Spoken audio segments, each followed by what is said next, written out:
చెప్పిన మాటలు ఇక్కడ రావి చెట్టు ఈ విగ్రహం నా అభిప్రాయం కూడా చెప్తున్నాను. షిరిడి తర్వాత ఈ విగ్రహం అంత అందంగా ఎన్నో మందిరాలు ఉన్నాయి కానీ ఇంత అందంగా ఎక్కడ కూడా విగ్రహం ఉండదు.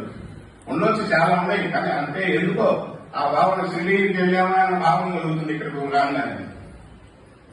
జై శ్రీ సత్యనారాయణ సద్గురు సాయినాథ్ మహారాజుకి జై.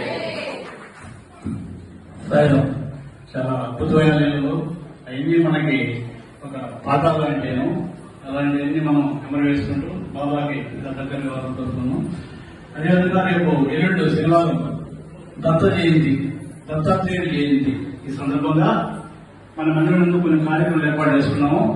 ఉదయం 8 గంటలకి దత్తాత్రేయ స్వామి వారికి ఇక్కడ మనకి రుద్రాభిషేకం ఉంటుంది. ఇక్కడ ఏడుమంది రుద్రాభిషేకం ఉంటుంది పంచామృతాలతో.